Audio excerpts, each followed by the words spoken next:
So, I would like to welcome everyone back to another episode of the Our View podcast, where we aim to educate, raise awareness, and change the tone of conversation about disabilities.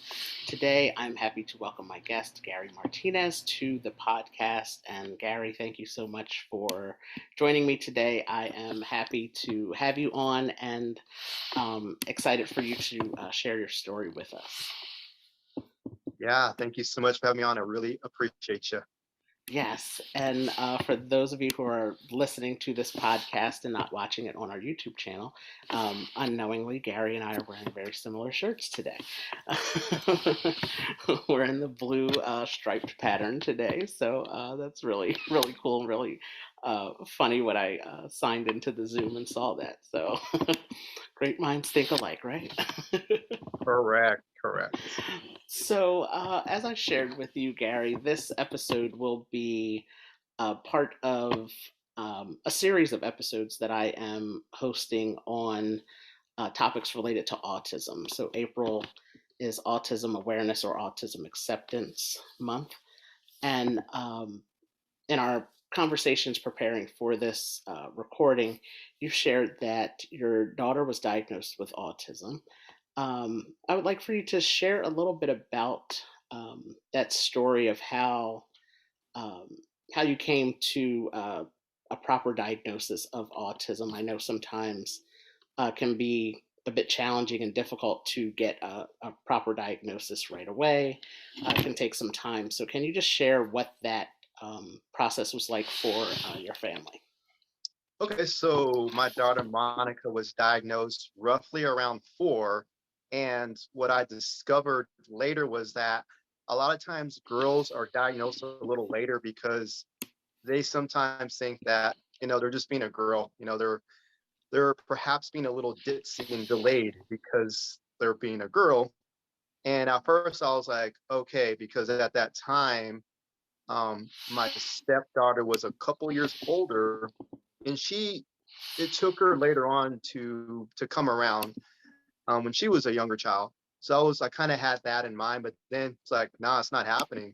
So like you go to a doctor, and then doctors start to send you to specialists because it's hard for them to kind of pinpoint and honestly make that decision.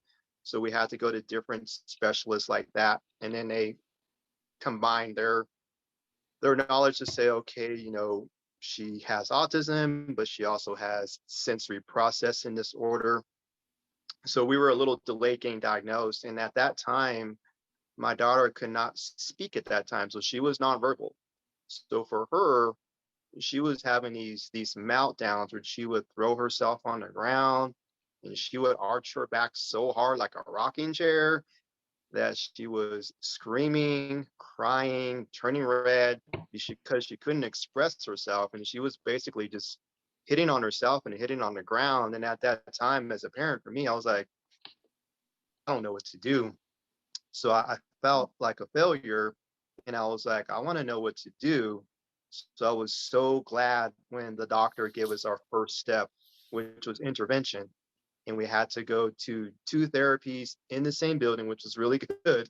And it gave you like a choice. Okay, you can drop off your daughter, come back in an hour, or you can sit in the waiting room for an hour, or you can go in and be in the session and like learn what that professional is doing with your daughter. So I'm in. So I went into those sessions. I only missed one, and that's because it was work related.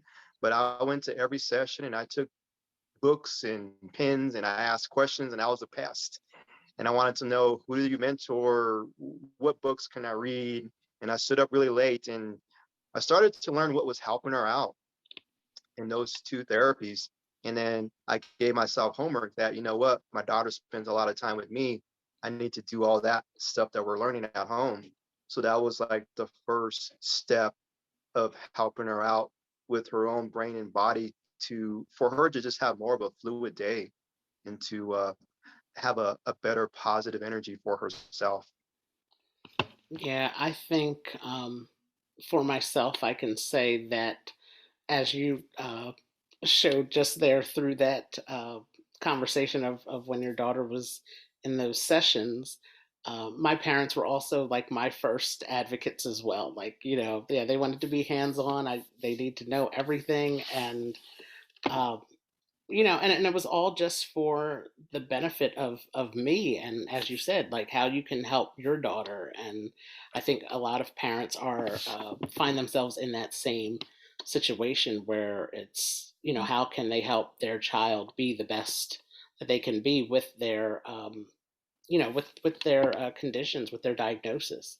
So that is really it's really great that you made that decision to sit in on the sessions and be a part of that, just so you can better understand and learn yourself. I think that was really cool. And so it made me smile because it reminded me of my own my own parents, where it was just like, yeah, we're like, yeah, we're gonna do this, and this is how we're gonna do it. So that's really great. And the one thing that you and I also shared, that you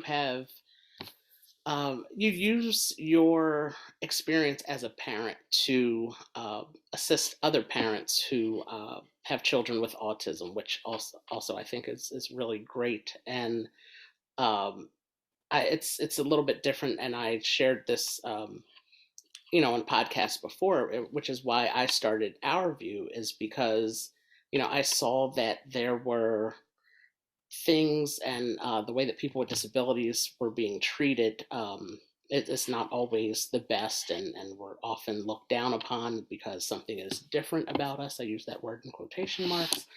Um, and I wanted to help change that tone of conversation. So I think for you to use your experience to now be willing and open to helping and assisting other parents, I think that that's a really big thing that is very commendable. And I think it would be beneficial to talk about that, how you are able to um, use your knowledge of what you know to assist other people.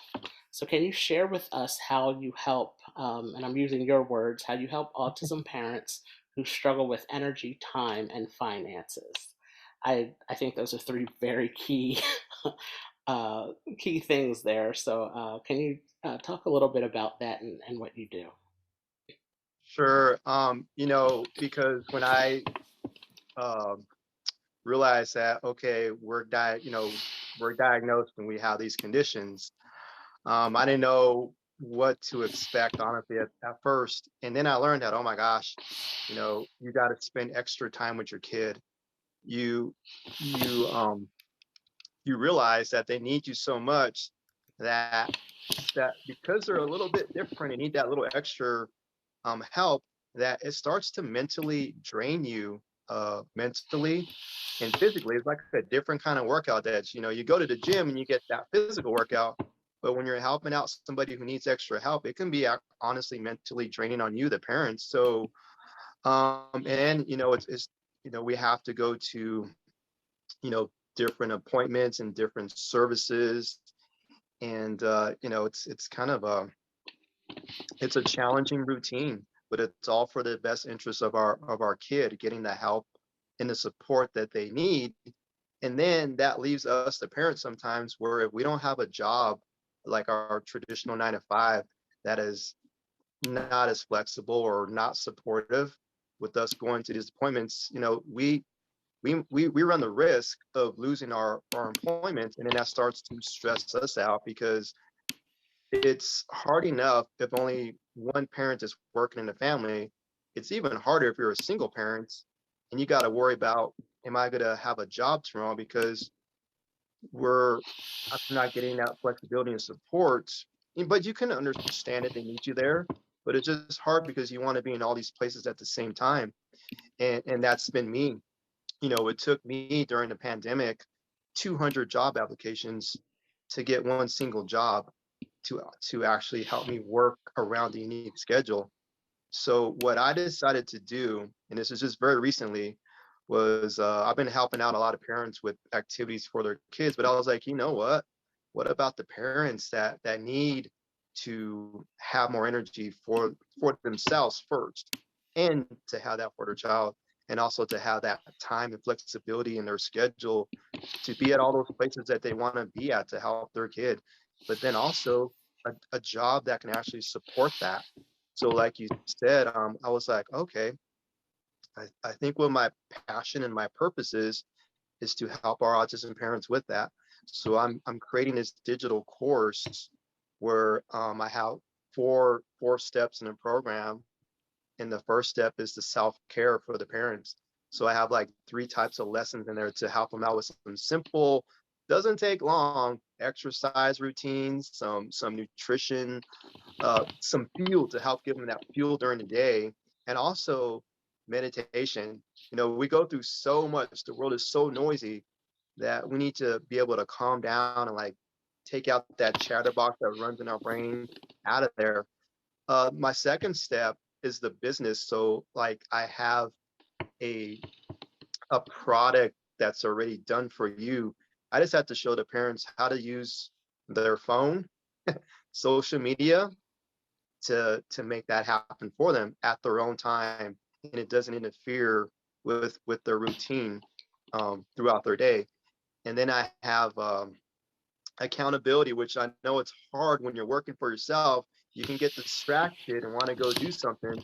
So I have this accountability part in the program that I teach us how to not get any how for me to not get in my own way, so I can hold myself accountable and run and be able to work at home, so I can have that free time, so I can learn how to make that extra money, so I can have that extra energy for myself and for my family. And then my last step is just to recap, like a short summary to just recap all of those strategies, so it can really sink in, so the parents can feel very confident that they can do this and create a new lifestyle for themselves and their family. I love the self care part.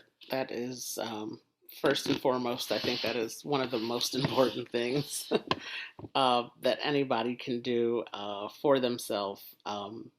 It's one of those things of you have to take care of yourself before you can take care of anybody else. And like on the airplane, it's like put your mask on first before you can assist anybody else.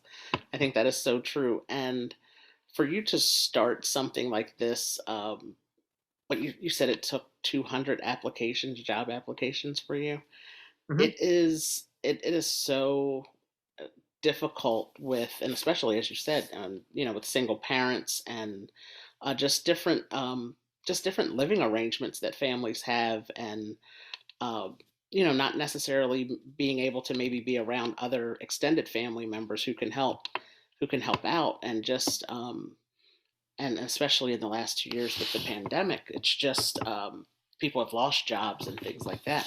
So to have something like this, a program that will help uh, parents figure out a way to make it happen for them, for their family, I think is really, really great. I'm really excited that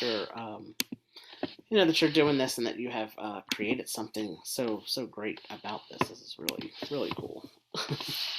Yeah, thank you so much. Yeah. So I think this is a much needed conversation, and to hear your perspective, and to really get people to make people aware of the struggles and the challenges that parents have when raising children with disabilities. It's really can be very difficult. And again, the job and uh, as your job as a parent, I think, is to provide for your family, and sometimes that can be difficult when you have other responsibilities, additional responsibilities, because your child may have autism or some other diagnosis. So you can really change a lot of people's lives with this with this creation here that you have here. Can you share with us? Do you have a release date for this, or when it's going to be available for everybody, and where we can find it? I honestly can start coaching people right now. Awesome, that's So great. I'm ready and I'm good to go. We'll create the experiences as we go along, and we'll just make the program better and stronger from that. It'll just be a learning process, just doing it the right way and seeing what works best for people, because it's all about them. It's not about me. It's about helping Great. others give it back. Yeah. So, how can people reach you if they would like to connect with you? I say just go to my Facebook profile, Gary Martinez Jr., and just send me a message, and I'll get that, and I'll reply back to you. No problem. Great. That's really great. I am so happy that you have joined me on this episode today, and thank you again for your time and for wanting to share your story and your experiences. And just keep up everything that you're doing. It is much needed, and providing support for parents, I think, is it's just so important because they have such great responsibilities that they have to tend to with their children, just children in general, whether they have disabilities or not. It can be very challenging and very rough. And with this, the way that things are in the world now, again, with the pandemic and schools being virtual or not, and just the way things are constantly changing. Like you said, the world is busy, and the chatter, the constant chatter in our ears all the time about so many things Right. can be very distracting and discouraging at times as well. So I think by you providing um, something that's so positive and looking forward to help people to to make changes in their lives, I think is a really cool thing. So thank you again, Gary, for your time, and I appreciated this conversation. Absolutely. Thank you so much for having me on. Oh, you're welcome. Have a good one. You too. Take care. Cool.